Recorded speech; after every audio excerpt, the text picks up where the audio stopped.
Hello dear students, once again welcome in the online class of subject Basic Chemistry. I am Professor Swati Ingre from Department of Chemistry NIT Polytechnic Nagpur. हमने start किया है unit number 3 जिसका नाम है non metallic engineering material. आज इस unit में हम पढ़ने वाले हैं टॉपिक ल्यूब्रिकेंट। इस यूनिट का यूनिट आउटकम कोर्स आउटकम है use relevant engineering material in industries. Different material को हम इंडस्ट्रीज़ में डिफरेंट पर्पज़ के लिए कैसे यूज़ कर सकते हैं वो जानकारी आपको मिलने वाली है।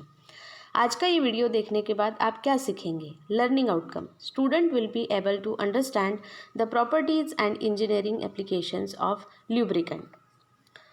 आज का हमारा टॉपिक शुरू करने से पहले हम हमारे प्रीवियस टॉपिक का एक क्विक रिवीजन जो है वो कर लेते हैं। लास्ट वीडियो में हमने अधेसिव टॉपिक पढ़ा था जिसमें हमने अधेसिव की डेफिनेशन पढ़ी, अधेसिव के हमने कैरेक्टरिस्टिक पढ़े, देन किस तरह से हम अधेसिव के डिफरेंट टाइप्स लिख सकते हैं वो हमने देखा और हमने एप्लीकेशंस देखे अधेसिव के। तो आइए अब हम स्टार्ट करते हैं हमारा आज का वीडियो जो है कौन से टॉपिक के ऊपर? ल्यूब्रिकेंट। तो आप लोगों ने ल्यूब्रिकेंट ये वर्ड तो सुना ही होगा। जब भी ल्यूब्रिकेंट या ल्यूब्रिकेशन वर्ड हमारे आंखों के सामने आता है तो इस तरह से फिगर हमारे आंखों के सामने आ जाती है कि कोई तो भी मशीन है और उस मशीन को हम क्या कर रहे हैं? ऑयलिंग कर रहे हैं। ठीक है, तो ये जो कुछ भी ऑयल हम यहाँ पे यूज़ करते हैं इसे ही कहा जाता है ल्यूब्रिकेंट, इसे ही कहते हैं ल्यूब्रिकेंट। अब हमें इस ल्यूब्रिकेंट की देखनी है प्रॉपर डेफिनेशन कि ल्यूब्रिकेंट किसे कहते हैं। ल्यूब्रिकेंट जो होता है वो जनरली जो सरफेस एक दूसरे के ऊपर मूव करते रहते हैं, स्लाइड करते रहते हैं, उनके बीच का फ्रिक्शन प्रिवेंट करने के लिए डाला जाता है। तो यही इसके डेफिनेशन है। The substance which prevents the friction between two sliding surfaces is called as lubricant। जैसा कि आप लोगों को पता है कोई भी मशीन स्मूथली तभी चलती है जब उसमें किसी भी तरह का फ्रिक्शन नहीं होता, सारे पार्ट्स जो है वो आसानी से एक दूसरे के ऊपर स्लाइड होते हैं या फिसलते हैं।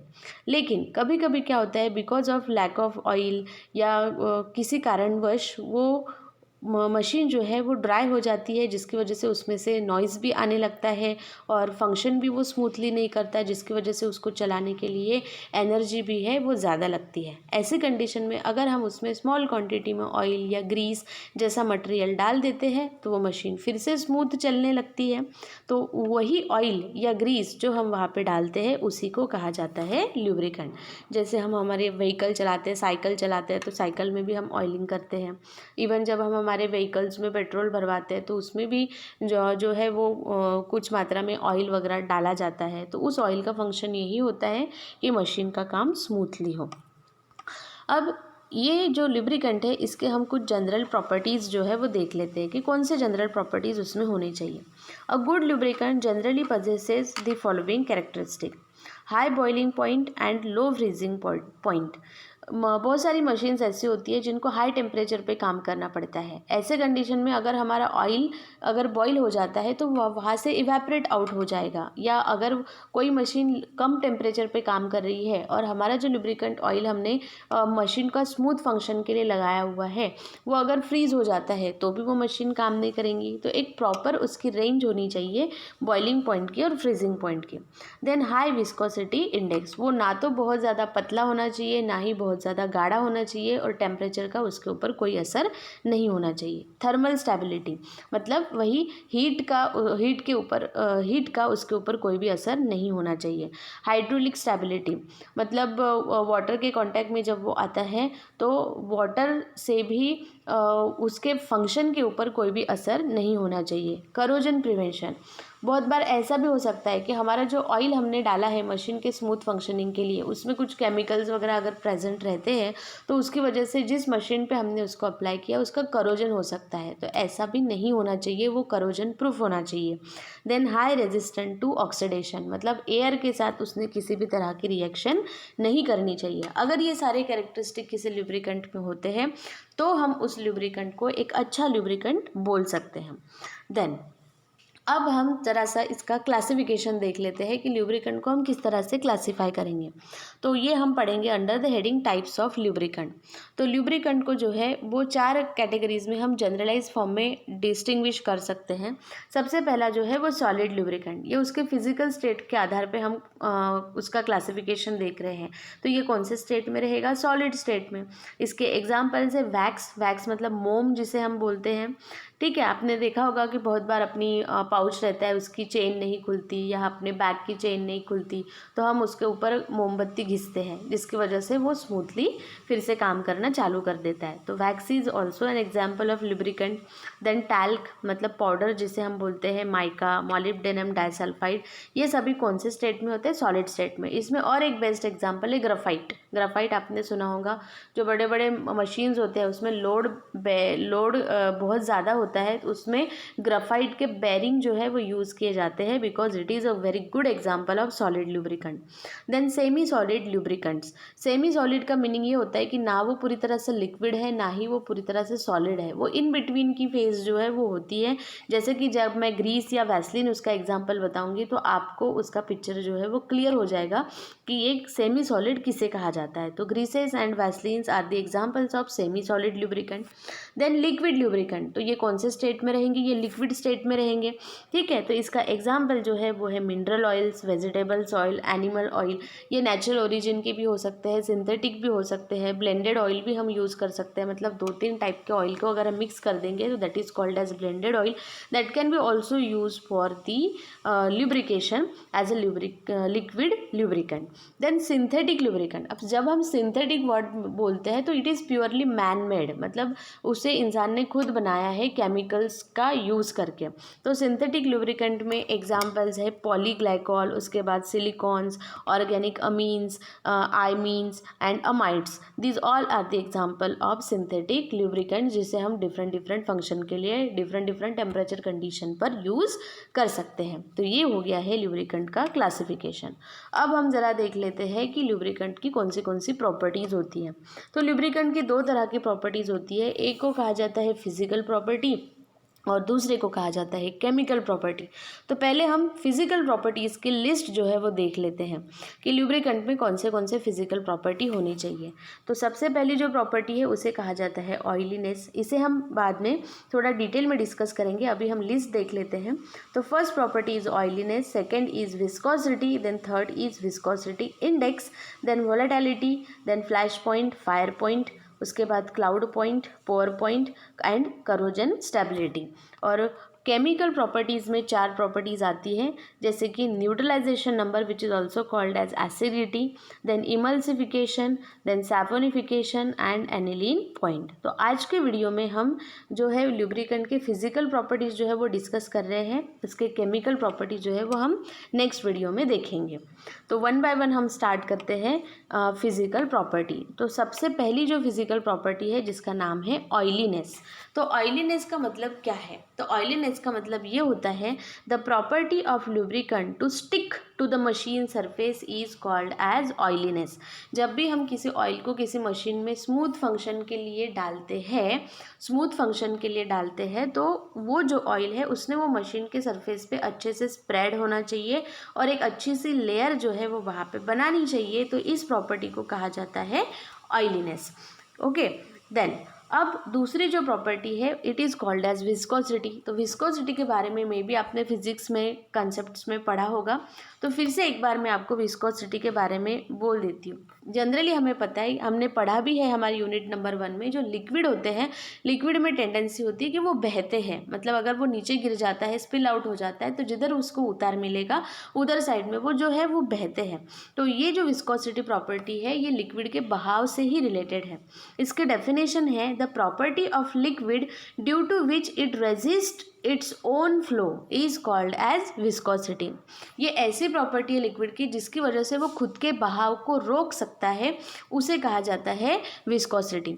तो बच्चों, जब हमने कभी आपने ऑब्जर्व किया होगा कि पानी जैसे ही गिरता है वो तुरंत बहुत फास्ट जो है वो मूव करने लगता है, बहने लगता है। लेकिन अगर कोई गाढ़ा सोल्यूशन है, गाढ़ा लिक्विड है, जैसे ग्लिसरीन आप लोगों ने देखा होगा, ग्लिसरीन अगर गिर जाता है तो वो तुरंत पानी की तरह नहीं बहता, वो थोड़ा धीरे धीरे बहता है। ठीक है, वो थोड़ा क्या बहता है, धीरे धीरे बहता है। तो ये जो कुछ भी प्रॉपर्टी है कि अपने खुद के बहाव को रोकना, उसे कहा जाता है विस्कोसिटी। देन नेक्स्ट जो फिजिकल प्रॉपर्टी है वो है विस्कोसिटी इंडेक्स। नेक्स्ट प्रॉपर्टी जो है वो है विस्कोसिटी इंडेक्स। तो विस्कोसिटी इंडेक्स का मतलब क्या है, तो विस्कोसिटी जो है वो टेम्परेचर के साथ चेंज होती है। विस्कोसिटी जो है वो टेम्परेचर के साथ चेंज होती है। मैं सिंपल सा एग्जांपल आपको बताती हूँ कि आइस मतलब बर्फ़ किससे बना हुआ है, पानी से बना हुआ है, लेकिन वो 4 डिग्री सेंटीग्रेड टेम्परेचर पे वो बर्फ़ बहता नहीं है, वो एक जगह पे ही रहता है ना। वो तो बहना चाहिए ना, पानी से बना है तो बहना चाहिए, लेकिन वो बहता नहीं है, वो एक ही जगह पे रहता है। लेकिन वही अगर 40 डिग्री सेंटीग्रेड पे चला जाए, है ना, वाटर को हम 40 डिग्री सेंटीग्रेड पे लेके जाते हैं तो वो अच्छे से बहता है अगर हम उसे गिराएंगे। तो ये डायग्राम में आप देख सकते हैं। और अगर वो बहुत ही ज़्यादा हाई टेम्परेचर मतलब 100 डिग्री सेंटीग्रेड पे है तो उसके बहाव का रेट जो है वो बढ़ जाता है। तो विस्कोसिटी इंडेक्स की डेफिनेशन है, the rate of change of viscosity with temperature is called as viscosity index. उसे कहा जाता है विस्कोसिटी इंडेक्स। देन नेक्स्ट जो डेफिनेशन है वो है वोलेटिलिटी। नेक्स्ट डेफिनेशन जो है वो है वोलेटिलिटी। तो वोलेटिलिटी मतलब क्या, जैसे कि मैंने आप लोगों को वोलेटाइल लिक्विड के बारे में बताया है, ऐसे लिक्विड जिसको अगर हम खुली हवा में छोड़ देंगे तो वो क्या हो जाएंगे, इवेपरेट हो जाएंगे। जैसे कि पेट्रोल को अगर आपने खुले किसी कटोरे में निकाल के रख दिया और बोला कि मैं थोड़ा 5 मिनट में या 10 मिनट में उधर से जाके आता हूँ, तो आप वापस आएंगे तब तक वो वहाँ पे रहेगा क्या, नहीं रहेगा, वो उड़ जाएगा। या गर्ल्स लोगों को पता है थिनर यूज़ करते हैं, नेल पॉलिश रिमूवर जिसको भी बोला जाता है। अगर आपने थिनर की बोतल को खुला छोड़ दिया तो आपका थिनर जो है वो उड़ जाएगा। तो ये जो उड़ जाने की प्रॉपर्टी है that is called as volatility. तो ये ल्यूब्रिकेंट से कैसे रिलेटेड है वो हम देखते हैं। The tendency of oil to get vaporise with increase in temperature is called as volatility. जैसे ही टेम्परेचर बढ़ता है कोई ऑयल जो है वो इवेपरेट हो जाते हैं, तो इस प्रॉपर्टी को कहा जाता है वोलेटिलिटी। ये अनडिजायरेबल प्रॉपर्टी है, लुब्रिकेंट में ये प्रॉपर्टी नहीं होनी चाहिए, है ना, और अगर होती भी है तो बहुत कम होनी चाहिए। देन अभी हमारी जो नेक्स्ट प्रॉपर्टी है वेरी वेरी इंपॉर्टेंट, क्रुशियली आपको इसको ध्यान देना है क्योंकि इसके ऊपर का एक्सपेरिमेंट भी हम परफॉर्म करने वाले हैं। इसका नाम है फ्लैश पॉइंट। इसका नाम क्या है, फ्लैश पॉइंट। फ्लैश वर्ड तो आप लोगों ने सुना ही होगा, है ना। तो फ्लैश पॉइंट मतलब क्या, तो फ्लैश पॉइंट की मैं पहले डेफिनेशन पढ़ लेती हूँ। The minimum temperature at which lubricant oil gives vapour and that vapours gives a momentary flash when a tiny flame is brought near to it is called as flash point। अभी फ़िलहाल तो पढ़ने के बाद आपको कुछ समझ में नहीं आया होगा, तो मैं आपको बताती हूँ। जैसे जैसे कोई ल्यूब्रिकेंट को हम हीट करते हैं, उसका हम टेम्परेचर बढ़ाते हैं, तो सबसे पहले क्या होगा, वो जो कुछ भी ल्यूब्रिकेंट है वो गर्म होगा और गर्म होने के बाद उसके वेपर्स बनेंगे, उसमें से क्या निकलेंगे, फ्यूम्स निकलेंगे।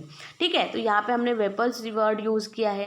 तो जब कोई ल्यूब्रिकेंट ऑयल ऐसा हीटअप होता है और उसमें से फ्यूम्स निकलते हैं और वो फ्यूम के पास अगर हम क्या लाते हैं, टाइनी फ्लेम मतलब छोटी सी फ्लेम हम लाते हैं। जैसे माचिस की तीली की फ्लेम जो होती है वो टाइनी फ्लेम होती है।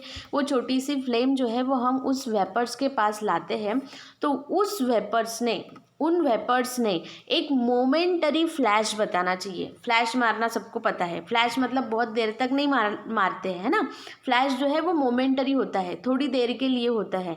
तो अगर वहाँ पे वो वेपर्स मोमेंटरी फ्लैश बताती है तो वो जो टेम्परेचर है that temperature is called as flash point.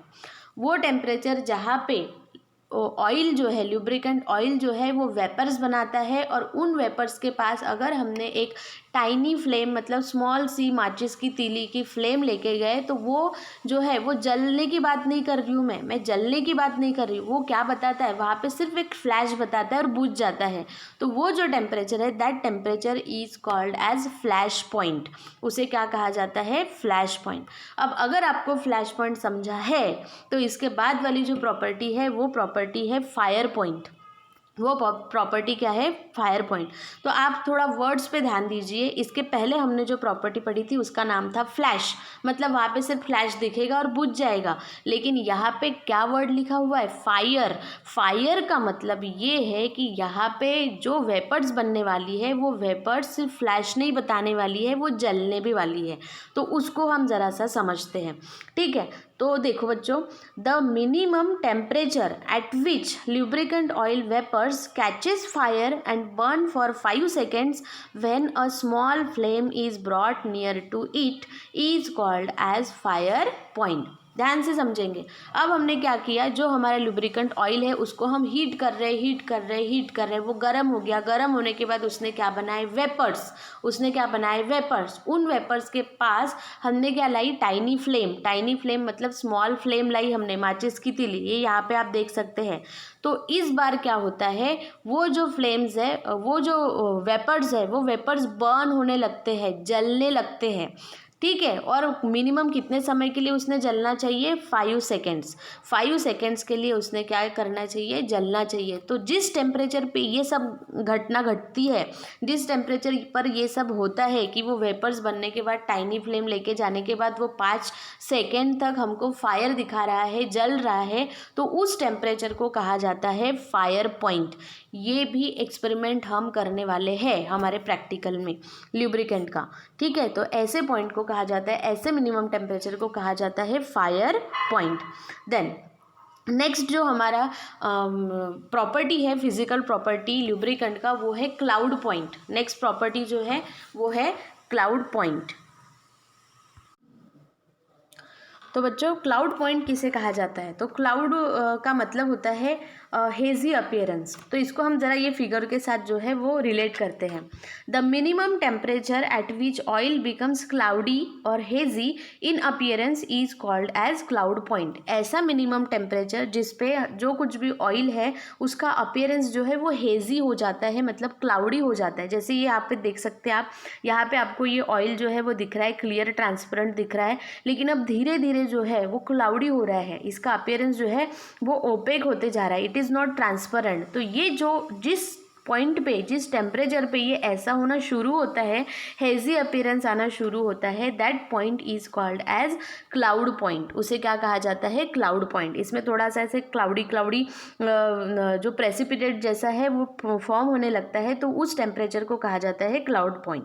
Then next point जो है उसे कहा जाता है पोर पॉइंट। नेक्स्ट पॉइंट जो है उसे क्या कहा जाता है, पोर पॉइंट। अब पोर वर्ड का मीनिंग तो आप लोगों को पता है, पोर का मतलब होता है डालना, है ना। तो जैसे कि ये फिगर में आप देख पा रहे हैं, यहाँ पे भी एक ऑयल है और ये ऑयल पूरी तरह से क्या हो गया है, जम गया है। ये ऑयल पूरी तरह से क्या हो गया है, जम गया है। तो जमने के बाद ये ऑयल जो है, इसको हम कितना भी किसी दूसरे कंटेनर में डालने की कोशिश करेंगे तो भी ये डाला नहीं जा पाएगा, क्योंकि वो एक जगह पे क्या हो गया है, जम गया है। तो ऐसा टेम्परेचर जहाँ पे लिक्विड जो है वो फ्लो नहीं होता, उसका फ्लो जो है वो रुक जाता है। यहाँ पे एक वर्ड मैंने यूज़ किया है, सीजेस टू फ्लो। सीजेस का मतलब होता है रुक जाना। सीजेस का मतलब क्या होता है, रुक जाना। तो जहाँ पे बहाव जो है ऑयल का रुक जाता है, उस टेम्परेचर को कहा जाता है पोर पॉइंट। उस टेम्परेचर को क्या कहते हैं, पोर पॉइंट जो है वो कहते हैं। अब लास्ट प्रॉपर्टी हमारी बची हुई है जिसका नाम है करोजन स्टेबिलिटी। तो इसके बारे में मैंने थोड़ी देर पहले भी बात की थी कि कोई भी ऑयल ऐसा नहीं होना चाहिए कि जिसकी वजह से हमारा जो कुछ भी मेटालिक स्ट्रक्चर है या जिस भी मशीन में हम उसको यूज़ कर रहे हैं उसका कभी भी करोजन जो है वो नहीं होना चाहिए, उसमें करोजन करने वाले केमिकल एडिटिव्स जो है वो प्रेजेंट नहीं होने चाहिए। तो आई होप कि आप लोगों को ये जो कुछ भी फिजिकल प्रॉपर्टीज़ हमने पढ़े ये अच्छे से समझ में आए होंगे। तो अब हम देखते हैं कि आज आपने क्या देखा, क्या पढ़ा। समरी, आप अब लुब्रिकेंट की डेफिनेशन आप लोगों को पता चल गई है। देन जनरल कैरेक्टरिस्टिक क्या होते हैं एक अच्छे ल्यूब्रिकेंट के, उसके बारे में आपको जानकारी मिली है।